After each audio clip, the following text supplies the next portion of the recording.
మన ప్రభు అయిన యేసుక్రీస్తు నామములో అందరికీ వందనాలు. ఈ ఉదయకాలం ప్రభు యొక్క బలను సమీపించక ముందు దేవుని యొక్క వాక్యంలో నుండి లూకా సువార్త 15వ అధ్యాయం లూకా సువార్త 15వ అధ్యాయం 25వ వచనం నుంచి 32 వరకు మార్చి చదువుకుందాం. లూకా సువార్త 15వ అధ్యాయం 25వ వచనం నుంచి 32వ వచనం వరకు. అప్పుడు అతని పెద్ద కుమారుడు పొలములో ఉండెను. వాడు పొలము నుండి వచ్చుచు ఇంటి దగ్గరకు రాగా వాద్యములను నాట్యమును జరుగుట విని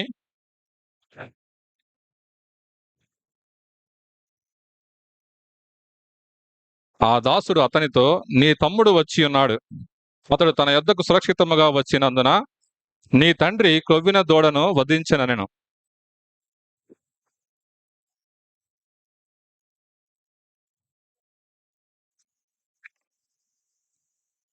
ఇరవై 29వ వచనం. అందుకు అతడు తన తండ్రితో, ఇదిగో ఇన్ని ఏండ్ల నుండి నిన్ను సేవించుచున్నానే, నీ ఆజ్ఞను నేనెన్నడూనూ మీరలేదే. అయినను నా స్నేహితులతో సంతోషపడినట్లు నీవు నాకెన్నడూనూ ఒక మేక పిల్లనైనా ఇయ్యలేదు.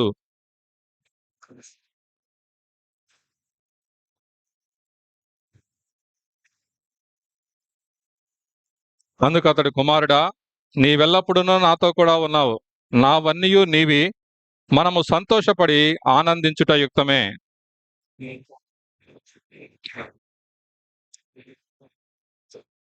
చాలు. మరొక వాక్యం చూద్దాం. మత్తయి సువార్త 5వ అధ్యాయం 20వ వచనం. మత్తయి సువార్త 5వ అధ్యాయం 20వ వచనం. అందరం కలిసి చదువుకుందాం. పేజీ సంఖ్య 6. శాస్త్రుల నీతి కంటేను పరిసయ్యుల నీతి కంటేను మీ నీతి అధికము కాని ఎడల మీరు పరలోక రాజ్యంలో ప్రవేశింపనేరని మీతో చెప్పుచున్నాను. చాలు. ప్రార్థన చేసుకుందాం. ప్రభు యొక్క సహాయాన్ని కోరదాం.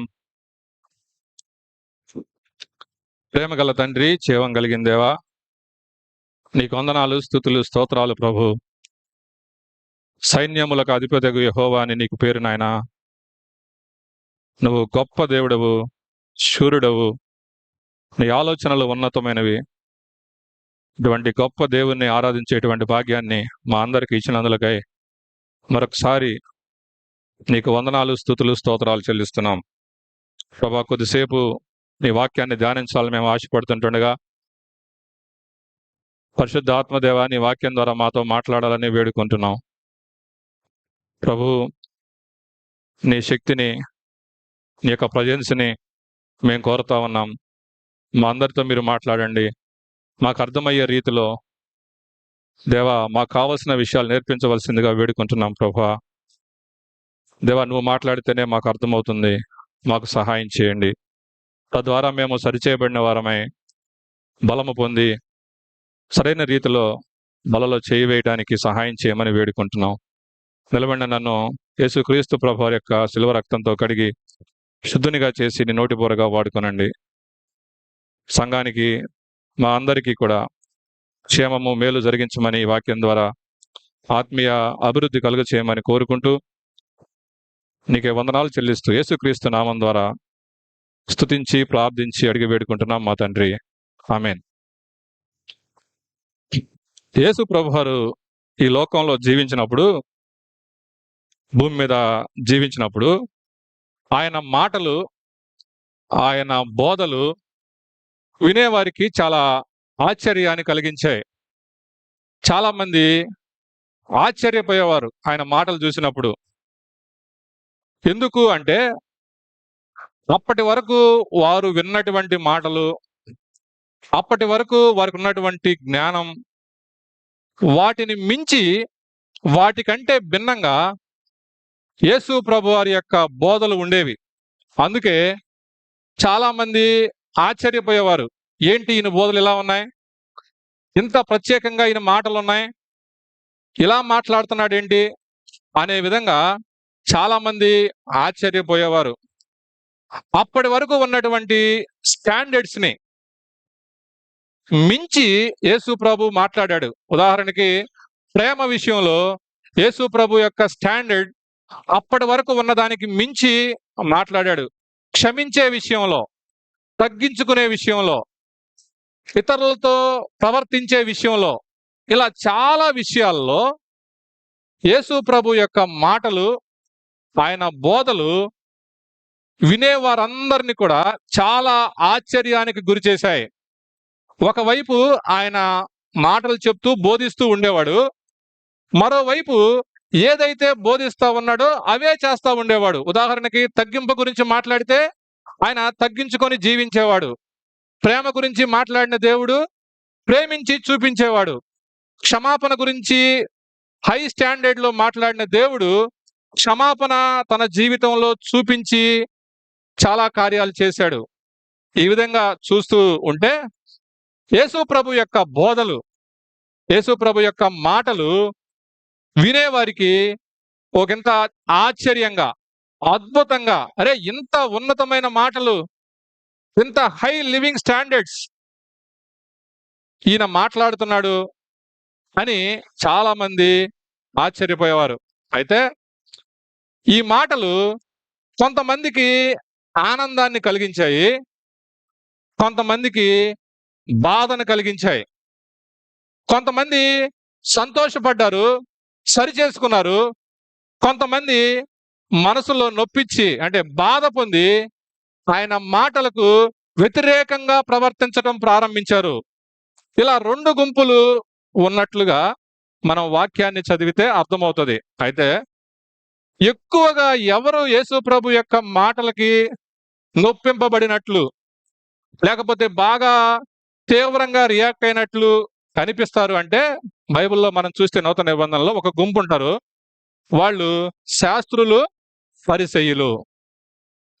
వీళ్ళకి యేసు ప్రభు యొక్క మాటలు సంతోషానికి బదులుగా కోపాన్ని తెప్పించాయి. సరి చేసుకోవటానికి బదులుగా ఇంకా వ్యతిరేకంగా ప్రవర్తించేలాగా చేశాయి. చాలా మందికి సంతోషంగా అనిపిస్తే, చాలా మంది యేసు ప్రభు మాటలను బట్టి జీవితాలు మార్చుకుంటూ ఉంటే, శాస్త్రులు, పరిసయ్యులు మాత్రం ఆ మాటలకి ఇంకా కొంచెం నొప్పితో, ఇంకా కొంచెం కోపంతో యేసు ప్రభుకి వ్యతిరేకంగా వారు జీవించినట్లుగా మనం సువార్తలు చదివితే అర్థమవుతుంది. ఎందుకు అలాగా? ఎందుకు వాళ్ళు అలాగయ్యారు అంటే, వాళ్ళ గురించి మనం కానీ ఆలోచిస్తే, యేసు ప్రభు బోధించే ఆ సమయానికి, లేదంటే యేసు ప్రభు జీవించినటువంటి ఈ లోకానికి వచ్చినప్పుడు అప్పటికే వీళ్ళందరూ వాళ్ళ గురించి చాలా ఊహించుకుంటా ఉన్నారు. ఎలాగంటే, మేము భక్తి విషయంలో చాలా పర్ఫెక్ట్, ఇంకా ధర్మశాస్త్రాన్ని అనుసరించడంలో మమ్మల్ని మించిన వాళ్ళు ఇంకా లేరు, నియమాలు ఫాలో అవ్వటంలో తూచా తప్పకుండా ఫాలో అవుతాం మేము అని లోపల వారి జీవితం ఎలా ఉన్నప్పటికీ పైకి వాళ్ళు చాలా భక్తి చేస్తున్నట్లుగా కనిపించేవాళ్ళు. వాస్తవంగా కూడా వాళ్ళు భక్తి చేసేవాళ్ళు, ధర్మశాస్త్రాన్ని తూచా తప్పకుండా ఫాలో అయ్యేవాళ్ళు, చాలా నియమాలు ఫాలో అయ్యేవాళ్ళు. ఇంకా చెప్పాలి అంటే ప్రార్థించే విషయంలోనైనా, క్రమంగా ఉపవాసం చేయటంలోనైనా, దశమ భాగాన్ని ఇవ్వటంలోనైనా, ఇలా చాలా విషయాల్లో వాళ్ళు తూచా తప్పకుండా ఉండేవాళ్ళు. వాళ్ళ గురించి వాళ్ళు ఏమనుకున్నారంటే, భక్తి విషయంలో మేము చాలా పర్ఫెక్ట్, మిగతా వాళ్ళందరూ కూడా భక్తి విషయంలో మాకంటే తక్కువే అనుకొని లోపల ఒక మేడ కట్టేసుకున్నారు, మేము పర్ఫెక్ట్ అని. ఇప్పుడు యేసు ప్రభు వచ్చి ఆయన బోధలు ప్రారంభమైన తర్వాత ఈ మేడ కూలిపోయింది, తట్టుకోలేకపోయారు. మేము పర్ఫెక్ట్ అనుకుంటుంటే ఈయనేంటి ఇలా మాట్లాడతాడు, మేము ఇంత భక్తి చేస్తుంటే ఈయనేంటి ఇలా అంటాడు, అని యేసు ప్రభు మాటలకి వీరికి ఎక్కడ లేని కోపం వచ్చేసింది. సహజమే. కట్టుకున్న మేడ కూలిపోతే ఎవరికైనా బాధేస్తది, కోపం వస్తది. శాస్త్రులు పరిసయ్యుల జీవితంలో అదే జరుగుతుంది. యేసు ప్రభు వాళ్ళని సరిచేయాలనే ఉద్దేశంతో వాళ్ళ జీవితాలు బాగు చేసుకుంటారేమో, కేవలం నియమ నిబంధనలతో మాత్రమే కాకుండా, కేవలం ఆచారాలు పద్ధతులే కాకుండా నిజంగా భక్తి గల జీవితాన్ని వాళ్ళు కూడా అనుభవించాలని యేసు ప్రభు వాళ్ళని చాలా సార్లు వాళ్ళతో మాట్లాడాడు. కొన్నిసార్లు కఠినమైన మాటలు కూడా వాడాడు. అయితే ఉద్దేశం వాళ్ళు కేవలం బహిరంగమైనటువంటి భక్తి మాత్రమే కాకుండా లోపల కూడా అంతరంగంగా కూడా నిజమైన భక్తి కలిగి జీవించాలనేటువంటి ఉద్దేశంతో యేసు ప్రభు చాలా మాటలు చెప్పాడు. కొన్ని ఉదాహరణ నేను చెప్తాను.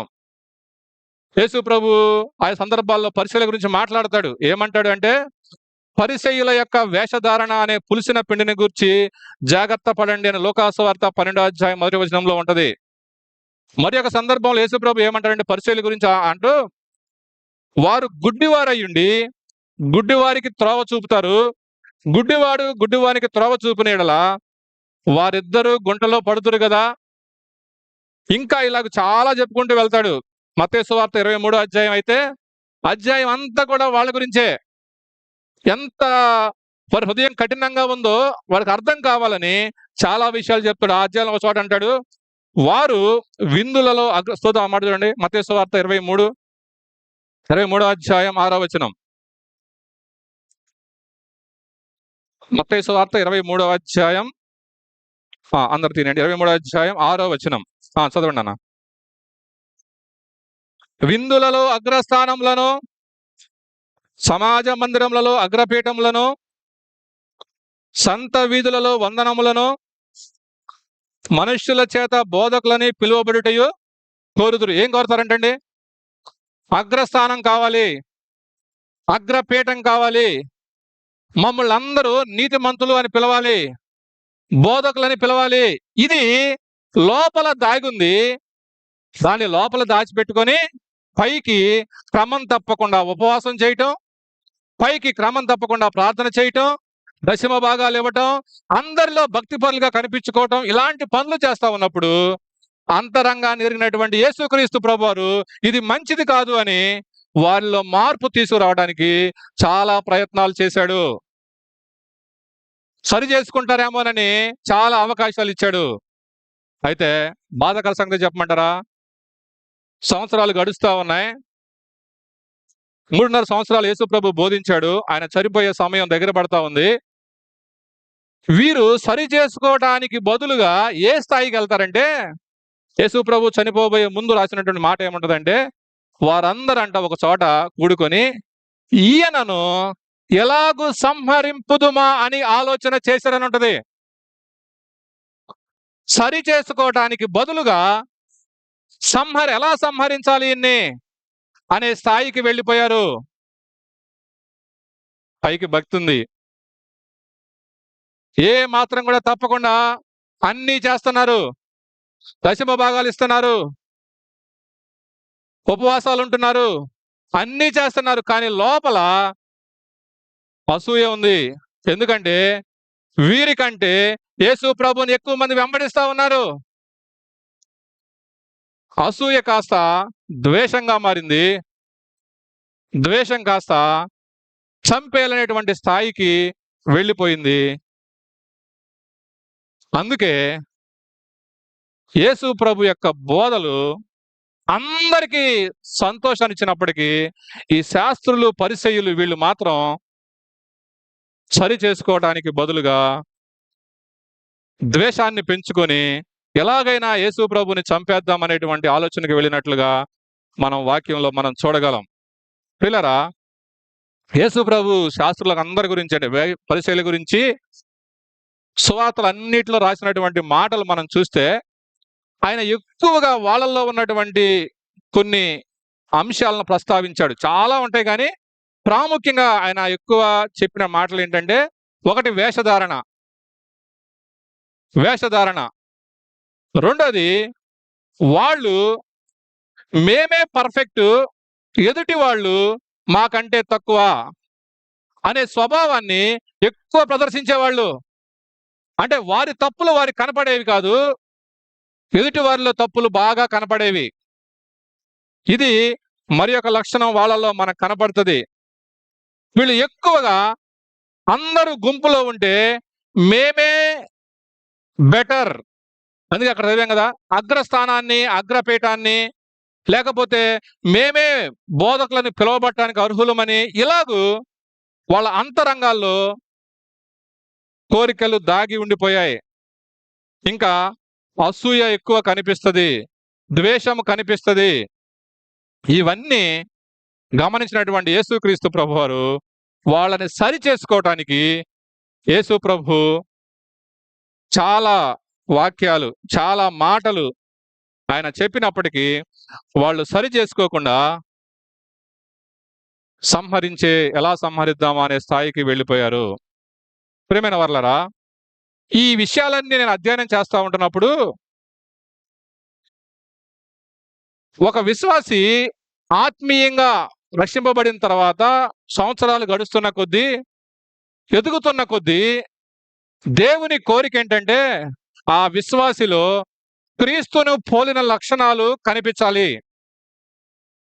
అయితే నేటి క్రైస్తవ సంఘాన్ని చూస్తా ఉన్నప్పుడు బాధకర సంగతి ఏంటంటే, క్రీస్తును పోలిన లక్షణాలకు బదులుగా శాస్త్రులు పరిచయంలో ఉన్నటువంటి లక్షణాలు కనిపిస్తున్నాయేమో అనేటువంటి బాధ నాకు కలుగుతా ఉంది. దేవుని కోరిక ఏంటంటే విశ్వాసి సంవత్సరం వెంబడి సంవత్సరం ఎదుగుతున్న కొద్దీ కనిపించవలసిన లక్షణం ఏంటంటే క్రీస్తును పోలిన లక్షణాలు కనిపించాలి. అది దేవుని యొక్క కోరిక. అది మనం చూస్తాం, పత్రికల్లో పౌలు గారు చెప్తారు పదే పదే, క్రీస్తు యేసునకు కలిగిన ఈ మనస్సు మీరు కలిగి ఉండాలి, ప్రేమ కలిగి సత్యము చెప్పుచు క్రీస్తు వలె ఉండుటకు మనం అన్ని విషయంలో ఎదుగుదాము. క్రీస్తు వలె, క్రీస్తు మనస్సు, క్రీస్తు లాగా ఇలాగ రావాలని ప్రతి విశ్వాసి పట్ల దేవుని కోరిక అయి ఉంటే, బాధాకర సంగతి ఏంటంటే విశ్వాసులు క్రైస్తవులుగా పిలువబడుతున్నటువంటి వారి జీవితాల్లో క్రీస్తు లక్షణాలకు బదులుగా శాస్త్రులు పరిచయుల యొక్క లక్షణాలు కనిపిస్తున్నాయేమో అనేటువంటి బాధ కలుగుతా ఉంది. యేసు ప్రభు వారు అందుకే భవిష్యత్తు ఎరిగిన దేవుడు తన గ్రంథంలో చాలా స్పష్టంగా రాసి పెట్టాడు, జాగ్రత్త,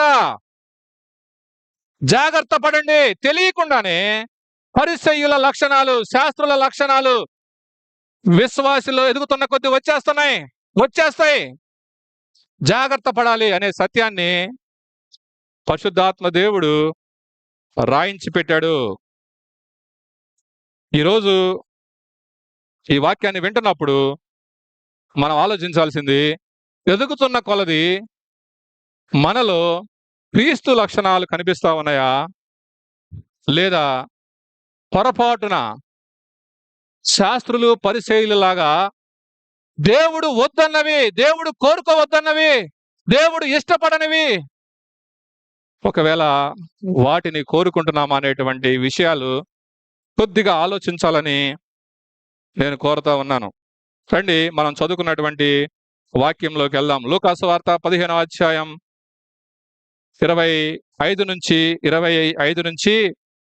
32 దాకా ఉన్నటువంటి విషయాలు మనకందరికీ ఇది బాగా తెలుసు.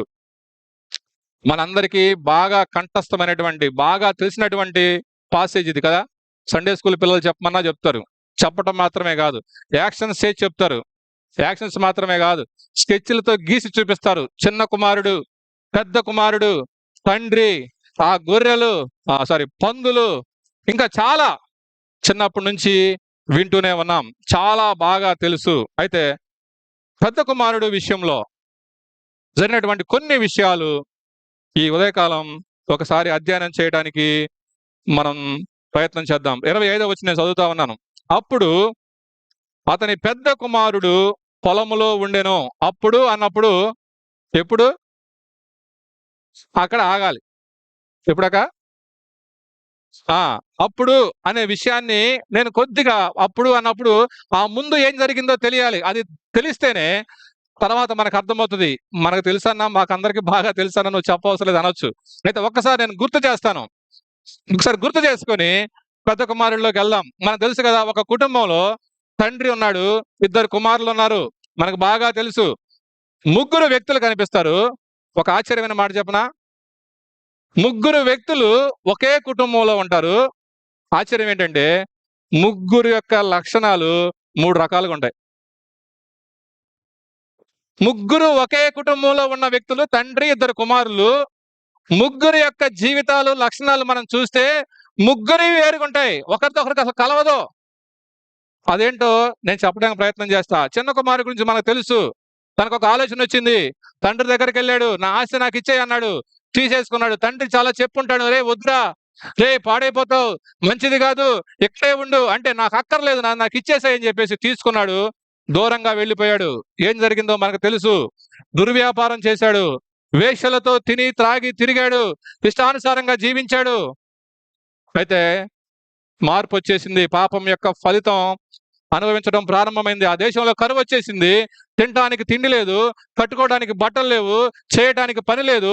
విపరీతమైన ఆకలితో ఏం చేయాలో తెలియక పందుల దగ్గర పని చేయటానికి వెళ్ళి, పందులు తినే పొట్టు తినేటువంటి స్థాయికి వెళ్ళిపోయాడని వాక్యం మనకు చెప్తది. బహిరంగంగా దేవుని యొక్క తండ్రి యొక్క ఆజ్ఞను లెక్క చేయకుండా, ఆజ్ఞను అతిక్రమించి బహిరంగంగా పాపాన్ని చేసి, పాపం యొక్క పనిష్మెంట్‌ని చిన్న కుమారుడు అనుభవిస్తాడు. చాలా అసహ్యమైనటువంటి స్థితిలోకి, అంటే స్నానం లేక, బట్టలు మార్చక, కంపు కొట్టేటువంటి పందులతో సహవాసం చేసి, ఒక భయంకరమైనటువంటి ఆ స్థితిలోకి వచ్చేస్తాడు. అయితే అక్కడ అద్భుతమైన మాట ఉంటది. ఏమనంటే, ఒకానొక రోజు అతనికి బుద్ధి వస్తది.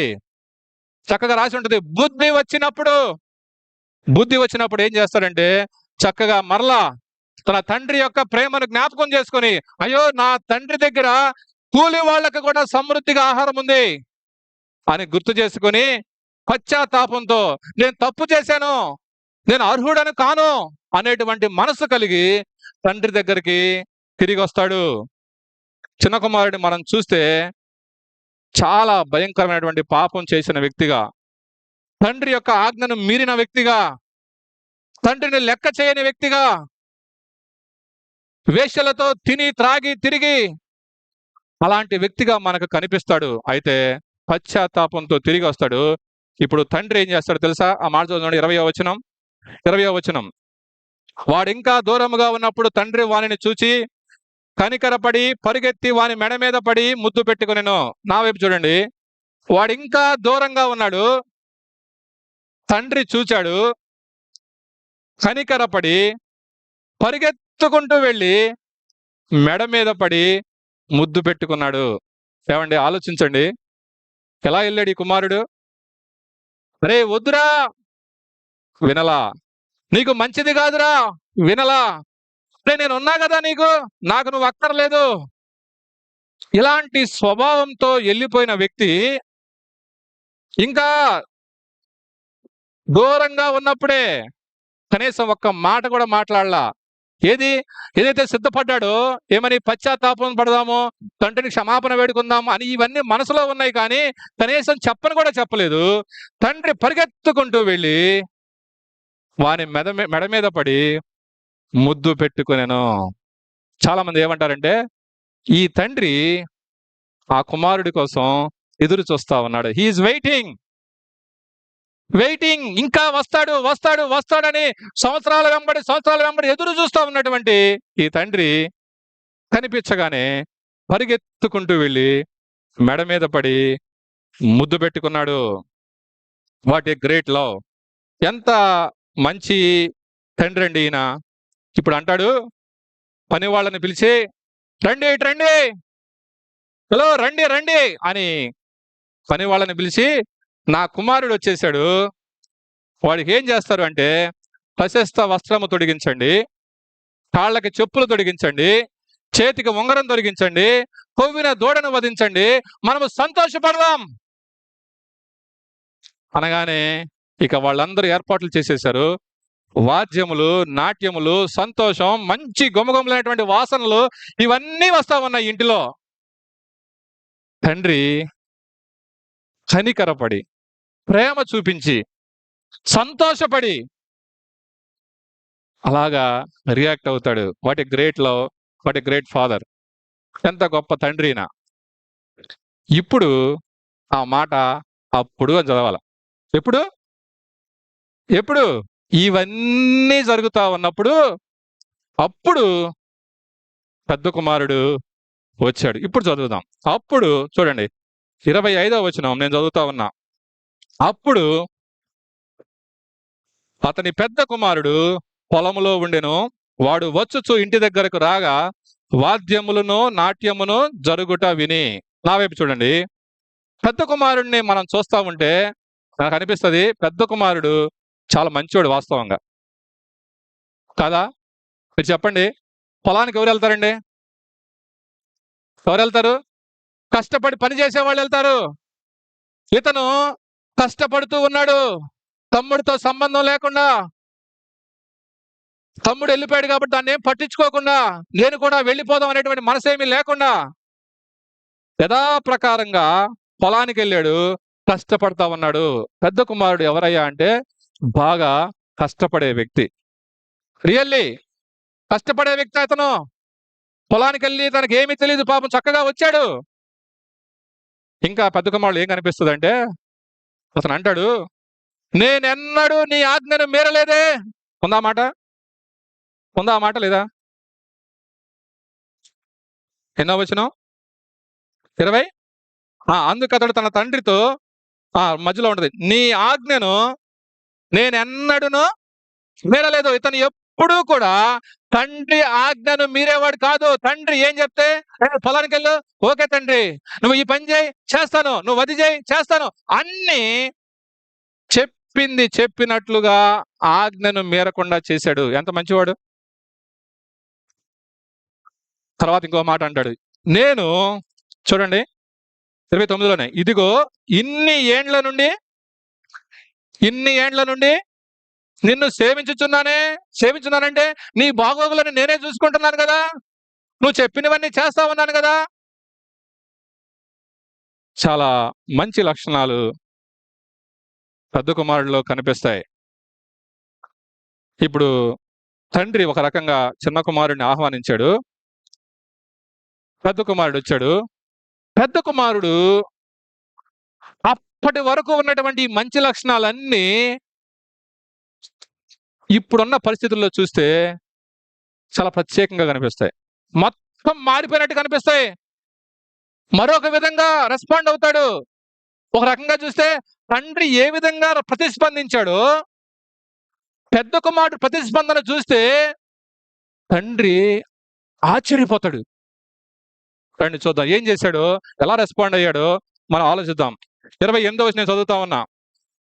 అయితే చదవాలి. అయితే అతడు కోపపడి లోపలికి వెళ్ళనొల్లకపోయెను. నా వైపు చూడాలి. ఏంటంటే కోపపడి. ఉందా మాట లేదా? ఉందా? నా బైబిల్లో ఉంది, మీకుందా లేదా? రైట్. నా ప్రశ్న ఏంటంటే పెద్ద కుమారుడికి ఎందుకు కోపం?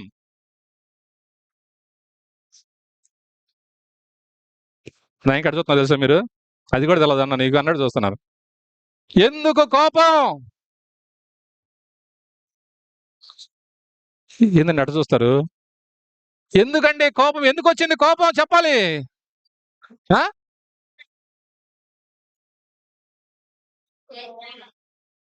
చేసినా గాని కోపపడి. ఇప్పుడు అట్లా పక్కన పెడదాం, అటువైపు తండ్రిని చూద్దాం. తండ్రి ఫస్ట్ రియాక్షన్ ఏం రాసి ఉంటుందంటే, వాడు ఇంకా దూరముగా ఉన్నప్పుడే ఏమన్నదంటే కనికరపడి. తండ్రి ఏమో కనికరపడ్డాడు, పెద్ద కుమారుడు కోపపడ్డాడు. ఈ రెండు పూర్తి వ్యత్యాసంగా ఉంటాయి. ఆయన తన చిన్న కుమారుని చూసిన వెంటనే కనికరం వచ్చేస్తుంది. కనికరం అంటే ఏంటి తెలుసా? తప్పు చేసిన వాడికి శిక్ష ఇవ్వాల్సిన దానికి బదులుగా వాడి పట్ల ప్రేమ చూపించే లక్షణాన్ని ఏమంటారంటే కనికరం అంటారు. ఇది తండ్రిలో నుంచి పొంగి పొర్లి వచ్చేసింది. పెద్ద కుమారుడు కోపం వచ్చింది.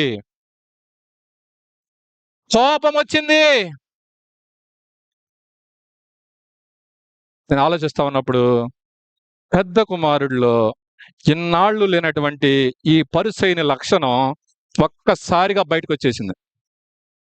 దాగి ఉన్న పరిసయుడు బయటకు వచ్చేసాడు. ఆ లక్షణం బయటకు వచ్చేసింది. కోపం వచ్చేసింది. తండ్రికి మాత్రం కనికరం వస్తే ఇతనికి కోపం వచ్చింది. మరొకటి చూద్దాం. తండ్రేమో పరిగెత్తుకుంటూ వెళ్ళాడు. పెద్ద కుమారుడు ఏం చేస్తాడంటే ఏం చేస్తాడు? నేను లోపలికి కూడా రాను. నేను రాను. ఎందుకు రావు? ఎందుకు రాడండి? రోజు బాగానే వచ్చేవాడుగా. ఎందుకు రాడు? నేను రాను. కారణం ఏంటో తెలుసా? వాడొచ్చాడు కాబట్టి నేను రాను. పాపం కష్టపడతాడు, తండ్రిని సేవించాడు, ఒక్కసారి కూడా ఆజ్ఞను మీరలేదు, ఎంత మంచిగా నమ్మకంగా తండ్రి దగ్గర ఉంటున్నాడు. కానీ బాధకర సంగతి ఏంటంటే తండ్రి లక్షణాలు ఏవి కూడా ఇతనిలో లేవు. తండ్రి దగ్గర ఉన్న లక్షణాల్లో ఒక్కటి కూడా ఇతనిలో లేదు. ఇంకా బాధకర సంగతి ఏంటంటే ఇన్ని ఏళ్ల తరబడి తండ్రి దగ్గరే ఉంటూ తండ్రి దగ్గర ఏమీ నేర్చుకోవాల. ఒకటే నేర్చుకున్నాడు, చెప్పింది చేయటం, లేదంటే ఆజ్ఞను అతిక్రమించకుండా ఉండటం. ఆ పైన అవే చూశాడు కానీ తండ్రి యొక్క అంతరంగాన్ని కానీ, తండ్రి యొక్క ప్రేమను కానీ, తండ్రి క్షమాపణను కానీ ఏమాత్రం అర్థం చేసుకోకుండా తండ్రి దగ్గరే ఉంటూ ఏమీ నేర్చుకోలేదు. నేను లోపలికి రాను. దాగి ఉన్న పరిసయుడు వచ్చేసాడు. ఇన్ని సంవత్సరాల్లో లేడు, కనిపించలా. లోపల దాగి ఉన్న పరిసయుని యొక్క లక్షణం వచ్చేసింది. యేసు ప్రభు అందుకే అన్ని సార్లు జాగ్రత్త. అన్ని సందర్భాల్లో పరిచయ లక్షణం కనిపించదు. ఒకానొక సందర్భంలో కొంతమందిని చూసినప్పుడు, కొంతమందితో పోల్చుకున్నప్పుడు నీలో దాగి ఉన్న పరిచయ లక్షణం బయటకు వస్తుంది.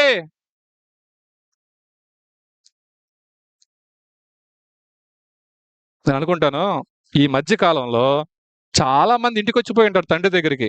అప్పుడు రాలా ఈ అసూయ, అప్పుడు రాలా ఈ కోపం. చాలా మంది వచ్చిపోయి ఉంటారు. అప్పుడు ఎప్పుడు రానిది తమ్ముడు వస్తే కోపం వచ్చేసింది, అసూయ వచ్చేసింది. ఇప్పుడు మనోడికి ఏం కావాలి తెలుసా? లెక్కలు కావాలి. వాడికి ఎందుకు చేస్తున్నావు, నాకెందుకు చేయడం అంటాడు. అన్నమాట లేదా?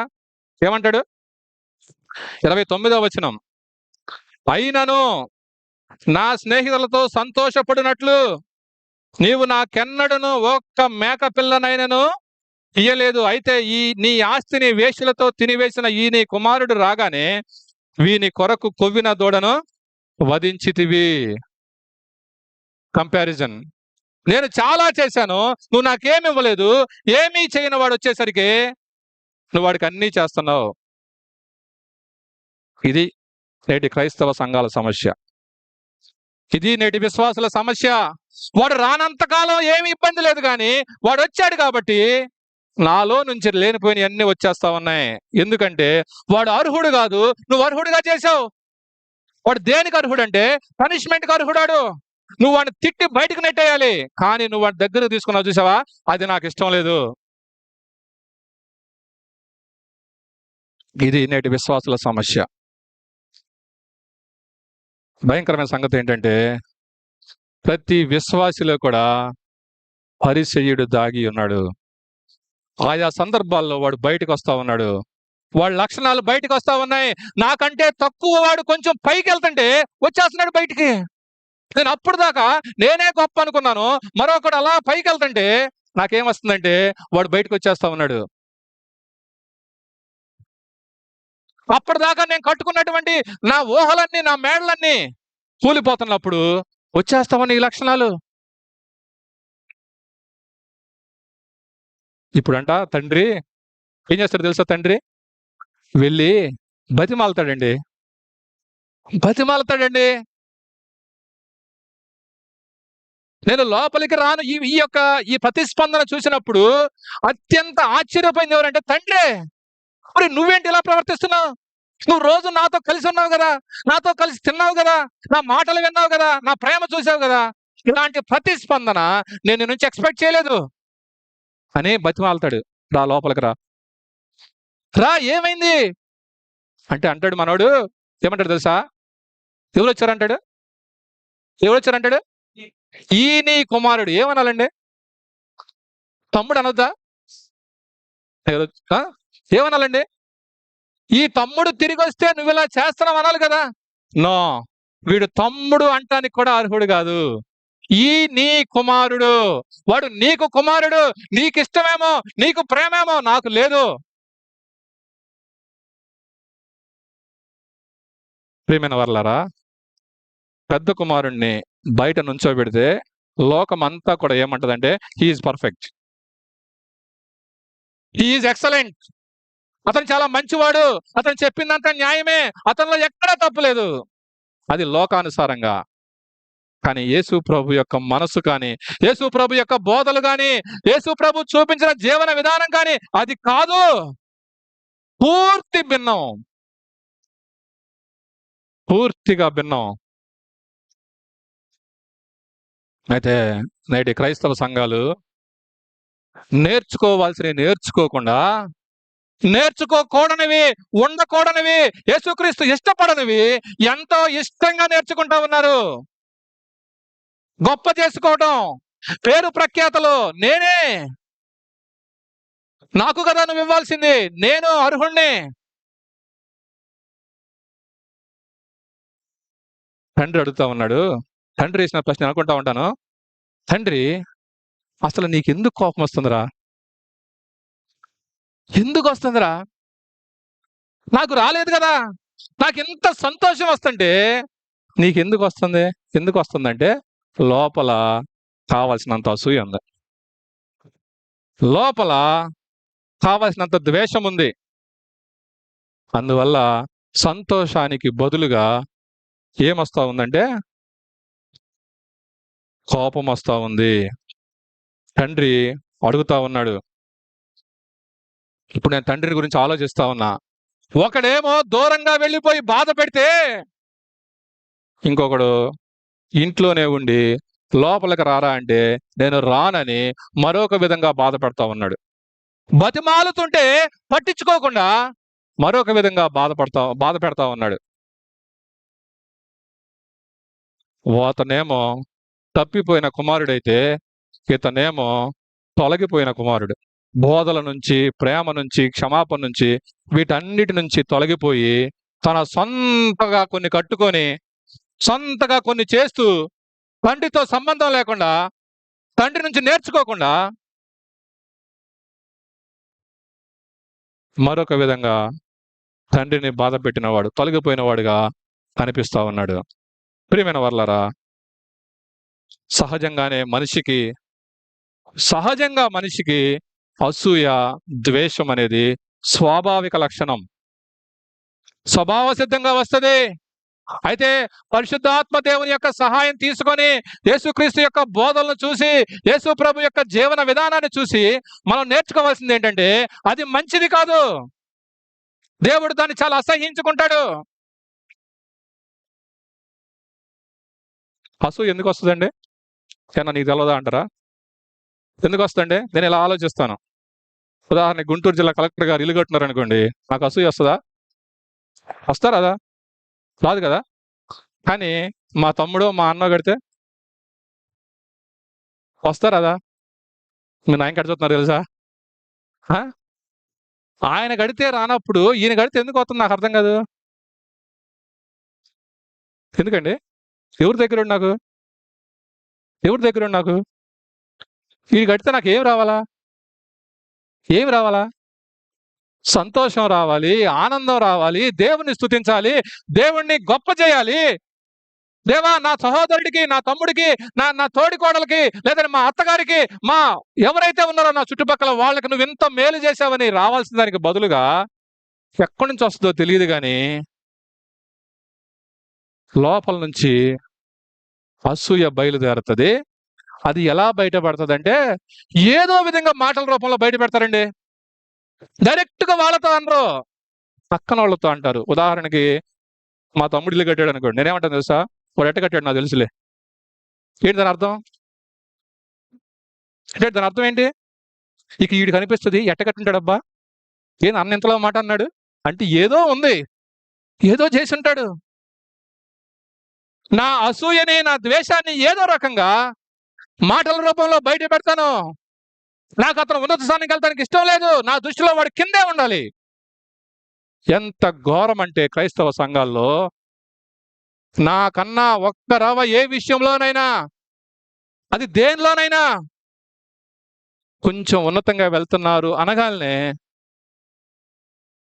లోపల నుంచి అసూయ బయలుదేరి వాడిని ఏదో రకంగా మాటల రూపంలో ఏదో రకంగా అణిచివేయాలని, ఏదో రకంగా వాడి క్యారెక్టర్ని దెబ్బతీయాలని విశ్వాసులు ప్రయత్నం చేస్తానే ఉన్నారు. ఎంత బాధకరం ఇది. ఇప్పుడు చెప్పనా, నాకు తమ్ముడు కన్నా కలెక్టర్ గారి మీదే ప్రేమ ఎక్కువ. నీకు ఎవరి మీద ప్రేమ ఉంటుందో వాళ్ళ మీద ద్వేషం రాదండి. నేను అలా చెప్తాను. మీకు కొడుకున్నాడు, ఇంకా నాకు కొడుకున్నాడు ఒకడు, వాడికి మంచి గవర్నమెంట్ జాబ్ వస్తే నాకు అసూయ వచ్చిద్దా? వచ్చిద్దా? ఎందుకని? నాకు వాడంటే అంత ప్రేమ. అంత ప్రేమ. ప్రేమ ఉన్న కాడ ద్వేషం ఉండదండి. ప్రేమ ఉన్న కాడ అసూయ ఉండదు. ఈ రెండిట్లో ఒకటే ఉంటాయి. నీకు అసూయ వస్తుంది అంటే నీకు వాళ్ళ మీద ప్రేమ లేదు. నీవు సహోదరుణ్ణి ప్రేమించని వాడవి. యేసు ప్రభు బోధనలో స్టాండర్డ్ ఏంటి? శత్రువుని ప్రేమించమన్నాడు. ఇంకా అది ఎంత దూరం అండి అది? సొంతల సహోదరినే సొంత కుటుంబంలో వారిని ప్రేమించని నీవు యేసు ప్రభు చెప్పే బోధనలో ఉన్నటువంటి శత్రువుని శిక్షించిన వారిని, అది ఎంత దూరం ఉందో అది చెప్పుకోవడానికే, అది మాట్లాడుకోవడానికే, అది ఊహకే. నిజ జీవితానికి చాలా దూరంగా ఉంది అది. నువ్వు ఆ స్థాయికి వెళ్ళాలంటే ముందు ఇక్కడ సొంత ఇంటిలో సొంత సహోదరుల మధ్య, సహోదరుల మధ్య అసూయ ద్వేషానికి బదులుగా ప్రేమించడం అలవాటు చేసుకోవాలి. ఏదో రకంగా మాటల రూపంలో ఏదో రకంగా అసూయను వ్యక్తపరుస్తూ ఉన్నారు. వీళ్ళు ఏమంటారంటే మేము అర్హులం, వాళ్ళు అర్హులు కాదు. పెద్ద కుమారుడు చాలా బాధ వస్తే ఏంటో తెలుసా? పాపం కష్టపడి ఎక్కడున్నాడండి? ఎక్కడున్నాడు ఇప్పుడు? బయట ఉన్నాడండి. తిరిగి తాగి తిరిగి వచ్చినాడు. ఎక్కడున్నాడండి? ఎక్కడున్నాడు? ఎంత దారుణం అండి ఇది, ఎంత బాధాకరం. ప్రేమైన వాళ్ళ ఒక మాట చెప్పనా? కష్టపడి భక్తిలో ఉంటూ దేవుని కొరకు ఆ పని ఈ పని రకరకాల పనులు చేస్తూ దయచేసి బయట మిగిలిపోకండి. కేవలం బయటకు కనిపించే నియమాలు మాత్రమే ఫాలో అవుతూ అంత చేసినా కూడా బయట మిగిలిపోయేటువంటి ప్రమాదం ఉంది. ఎప్పుడంటే క్రీస్తు యొక్క మనసును అర్థం చేసుకోకపోతే, క్రీస్తు లక్షణాలు అలవాటు చేసుకోకపోతే, క్రీస్తులాగా ప్రేమించలేకపోతే, క్రీస్తులాగా క్షమించలేకపోతే మిగిలేది ఏంటయ్యా అంటే నీ అసూయ ద్వేషం ఏం చేస్తుంది అంటే నిన్ను బయట నుంచోబెడుతుంది. నేను రాను. ఎవరికి ప్రాబ్లం? ఎవరికండి ప్రాబ్లం? తండ్రిగా? చిన్న కుమారుడిగా? కానీ తండ్రి అలాంటి వాడు కాదు. తండ్రి ప్రేమ గలవాడు.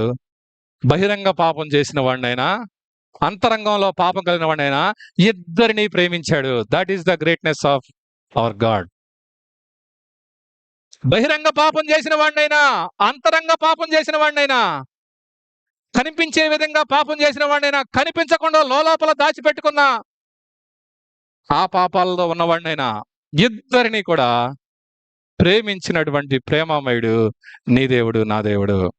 అయితే బాధకర సంగతి ఏంటంటే ఒకవేళ క్రీస్తు లక్షణాలు మనం త్వరగా అలవాటు చేసుకోకపోతే క్రైస్తవ జీవితంలో నిజమైన సంతోషం ఉండదు, నిజమైన సమాధానం ఉండదు. నువ్వు నిజంగా సంతోషించలేవు. కారణం ఏంటంటే క్రీస్తులాగా నువ్వు కూడా క్షమించలేకపోవటమే, క్రీస్తులాగా నీవు కూడా అంగీకరించకపోవటమే. అసూయ చాలా డేంజర్. ఒక ఆయన అంటాడు, శరీరానికి క్యాన్సర్ ఎంత డేంజరో ఆత్మీయ జీవితానికి అసూయ అంత డేంజర్. క్యాన్సర్ వస్తే ఏం కాదులే అని కూర్చుంటారండి ఎవరన్నా? కూర్చుంటారన్నా? ఒకళ్ళు కూర్చుంటే మీరేం చేస్తారు? 2 పీకైనా పంపిస్తారు పో త్వరగా హాస్పిటల్కి. నేనే తీసుకెళ్తారా? ఎందుకు? అది చాలా డేంజర్. ఎందుకది? ఈ రోజు ఉన్న విధంగా రేపు ఉండదు. రోజు రోజు రోజు రోజు పెరిగిపోతుంది అది. అసూయ అలాంటిదే. అసూయ క్రమక్రమంగా ద్వేషంగా మారిద్ది. ద్వేషం క్రమక్రమంగా ఎక్కడ తీసుకెళ్తుందంటే చంపేదాకా వెళ్తుంది. కయ్యూను చేసింది అదే. కయ్యూను హేబేలు విషయంలో చేసింది అదే. తమ్ముడి యొక్క ఆ బలిని దేవుడు స్వీకరించినప్పుడు తనలో అసూయ వచ్చేసింది. అది కాస్త ద్వేషంగా మారింది. ద్వేషం కాస్త చంపేశాడు. ఇప్పుడు తండ్రితో అంటాడు, దేవునితో అంటాడు, నేనేమన్నా కావలి వాడినా అంటాడు. ఎక్కడ మొదలైంది ఇది? అసూయ. యేసు ప్రభు యొక్క మాటల్లో, బోధల్లో ఉన్నటువంటి సారాంశాన్ని మనం నేర్చుకోవాలి ప్రియులారా. ఆయన ప్రేమ, క్షమాపణ, తగ్గింపు, సాత్వికం, క్షమించడం, వీటిని పట్టించుకోకుండా ఇప్పుడు శాస్త్రులు ఏం చేస్తారంటే ఈ మొత్తం పరిశీలి పక్కన పెట్టేసి నువ్వు పదో వంతు ఇస్తున్నావా లేదా? నువ్వు ఉపవాసం ఉంటున్నావా లేదా? నువ్వు క్రమం తప్పకుండా వస్తున్నావా లేదా? ఇలా ముఖ్యమైన వాటిని అన్నిటిని పక్కన పెట్టేసి కొన్నిటిని తీసుకొని వీటిని పట్టుకొని వీటి ద్వారా చాలా మంది మీద పెత్తనం చేస్తా ఉంటారు. ఎలాగా? మీరు ఇలా చేయట్లా. అసలు వీళ్ళు ఒకసారి ఏమంటారండి యేసు ప్రభుతో, శిష్యుల దగ్గరికి వెళ్ళి యేసు ప్రభు శిష్యులతో అంటారు, యేసు ప్రభు గురించి అంటారు ఏమని, మీ బోధకుడు సుంకరులతోనో పాపులతోనో భోజనానికి వెళ్ళాడేంటి? వాళ్ళ ఉద్దేశం ఏంటి? సుంకరులతో పాపులతో కలవకూడదు కదా. అసలు యేసు ప్రభు ఏమన్నాడు? ఆయన ఎందుకు వచ్చాడు అన్నాడు? నేను వచ్చిందే వాళ్ళ కోసరా బాబు, నేను ఉండేదే వాళ్ళతో అంటే వీళ్ళు అంటారు అలా ఎందుకు చేస్తున్నాడు అంటే, వీళ్ళు అసలు యేసు ప్రభు వచ్చిన ఉద్దేశం గాని యేసు ప్రభు మనసు గాని ఏమీ అర్థం చేసుకోకుండా పైకి భక్తి ప్రదర్శిస్తా ఉన్నారు.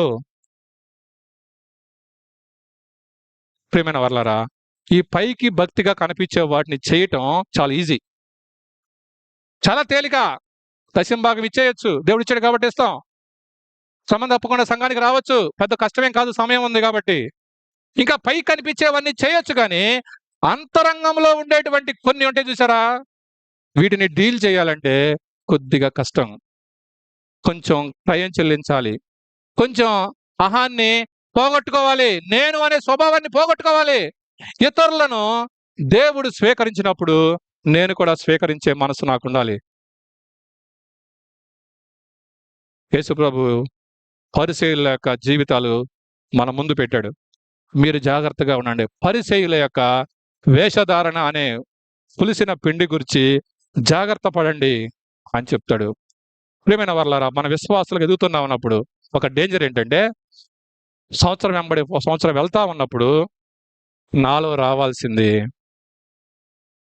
క్రీస్తు సారూప్యత గాని పరిసయ్యుల లక్షణాలు, శాస్త్రుల లక్షణాలు, అగ్రపీఠాలు, లేకపోతే ఎదుటి వాడిని తక్కువ చేయటం, నేనే గొప్ప అంటాం, కంటికి కన్ను పంటికి పన్ను అన్నట్లుగా కాకుండా ప్రేమతో కనికరంతో డీల్ చేసేటువంటి ఈ స్వభావం విశ్వాసులందరిలో రావాలని దేవుడు కోరుతా ఉన్నాడు. యేసు ప్రభు చెప్పిన ఒక ఉపమానాన్ని చూపించి నేను ముగిస్తాను. ఇలాంటిది ఉదాహరణతో ఉండే ఉపమానం ఒకటి చెప్తాడు. మత్తయి సువార్త 20వ అధ్యాయం. మత్తయి సువార్త 20వ అధ్యాయం.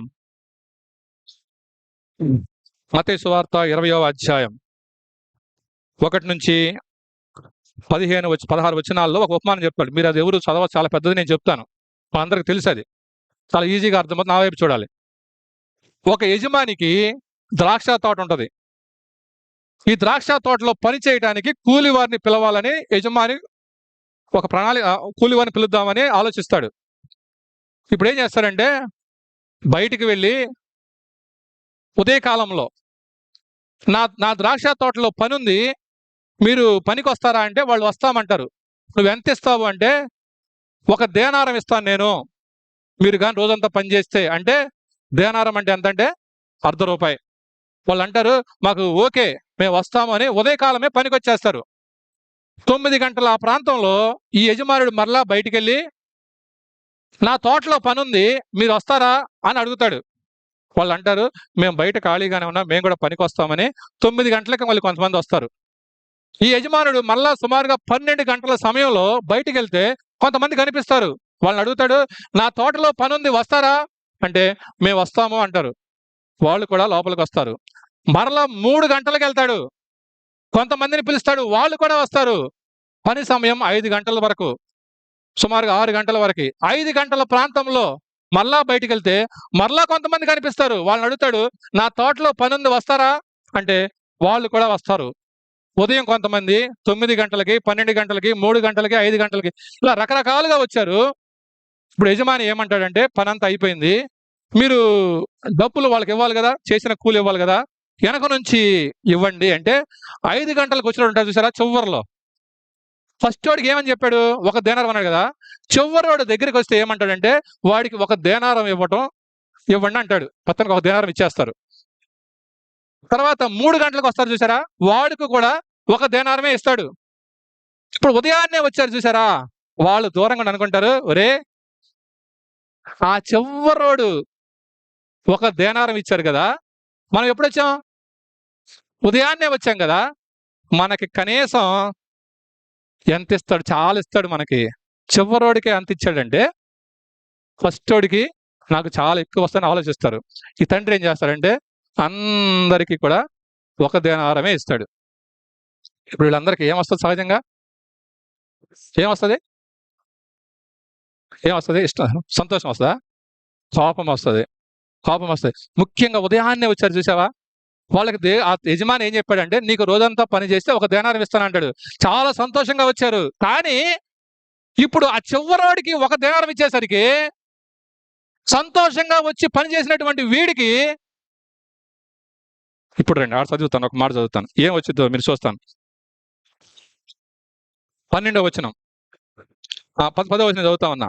మొదటి వారు వచ్చి తమకు ఎక్కువ దొరుకును అనుకుని కానీ వారికి ఒక్కొక్క దేనారం చొప్పుననే దొరికాను. వారిని తీసుకుని చివర వచ్చిన వీరు 1 గంట మాత్రమే పని చేసినను పగలంతయు కష్టపడి ఎండ బాధ సహించిన మాతో వారిని, ఇప్పుడు ఆ మాట చదవాలి, ఏం చేశారు, సమానము చేసితివే. వీళ్ళు ఏం కోరుకుంటున్నారు, నువ్వు సమానంగా ఎలా చూస్తావు, అసలు నువ్వు ఎలా సమానంగా చూస్తావు.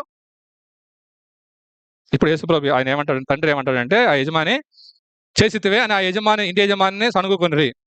అందుకు అతడు వారిలో ఒకరిని చూచి, చూడండి, స్నేహితుడా, నేను నీకు అన్యాయం చేయలేదే, నావేం చూడండి, అన్యాయం చేశాడండి. ఫస్ట్ వాడికి ఎంత ఇచ్చాడు, వాడికి ఎంత ఇస్తా అని చెప్పాడు, దేనారం ఇస్తా అన్నాడు, 1 దేనారం ఇచ్చాడు. నేను నీకేం అన్యాయం చేయలేదు కదా, ఎందుకు సణుగుతున్నావు. నా సణుగు అంత ఎవరి కోసం, ఇప్పుడు ఎవరి కోసం అండి, చివరాడు గురించి నా సణుగు, నా గురించి కాదు. అరే నీకే తక్కువ కాలేదు కదా, ఇది నీకు ఇచ్చాను కదా, నీకు తక్కువ ఇస్తే నువ్వు అన్యాయం చేసావనొచ్చు, ఇది నీకు ఇచ్చాను కదా అంటాడు ఆయన కుదరదు. సణుక్కుంటా ఉంటారు. అంటే ఈ సణుకు అర్థం ఏంటి, ఈ యజమాని తప్పు చేస్తున్నాడు, ఈ యజమాని అన్యాయం చేస్తున్నాడు. ఆయన చూడండి ఇంకేమంటాడు, అన్యాయం చేయలేదా, నీవు నా యొద్ద 1 దేనారంనకు వడబడలేదా, నువ్వు మాట ఇచ్చావు కదా, 1 దేనారానికి ఒప్పుకున్నావు కదా. సరే ముందుకెళ్దాం. ఇప్పుడు చూడండి, నీ సొమ్ము నువ్వు తీసుకొని బొమ్ము, నీకు ఇచ్చినట్టే కడపట వచ్చిన వారికి ఇచ్చుట నాకు ఇష్టమైనది. ఇప్పుడు చూడండి, నాకు ఇష్టము వచ్చినట్టు నా సొంత సొమ్ముతో చేయుట న్యాయము కాదా. ఇప్పుడు చూడండి, నేను మంచివాడనైనందున నీకు ఏమన్నాడా. నేను ఆ మాట చదివి చాలా ఆశ్చర్యపోయానండి, బైబిల్ ఇలాంటి మాటలు కూడా ఉన్నాయని. నేను మంచివాడుగా ఉండుట నీకు ఏమన్నా కడుపు మంట. ఇది ఎలా పోతుందో తెలియదు నాకు, ఎన్ని ఈనో ప్యాకెట్లు తాగితే పోతుంది. ఈనో ప్యాకెట్ తాగాలో లేకపోతే ప్యాంటాప్రోజోల్ వేసుకోవాలో నాకు తెలియదు, కానీ దేవుడు అంటాడు, ఆ యజమాని అంటాడు, నేను మంచిగా ఉంటే నీకెందుకు కడుపు మంట? నా డబ్బు కదా అది, నా డబ్బు కదా అది, నా ఇష్టం కదా. ఇది కదా విశ్వాస సమస్య. ఆయన అంటాడు, నీకు అన్ని ఇస్తున్నా కదా. నాది కాదు సమస్య ప్రభువా, వాడిది. నా సొనుగంతా వాడి గురించి, అతని గురించి. అతను ఎందుకు ఇలా చేస్తున్నావు? అతను ఎందుకు ఇలా అవుతున్నాడు? అతనికి ఎందుకు అంత గౌరవం? అతనికి ఎందుకు అంత మర్యాద? నిన్నగాక మొన్న వచ్చాడు సంఘానికి. వాళ్ళు అంత స్థాయిలో ఉన్నవాళ్ళు కాదు. ప్రభు అంటున్నాడు, నేను మంచివాడిగా ఉంటే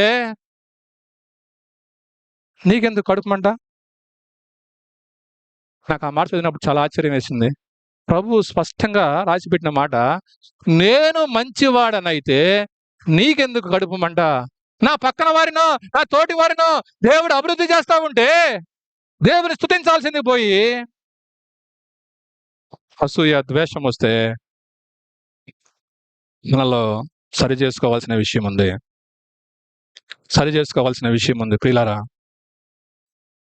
కడుపు మంటగా ఉన్నదా?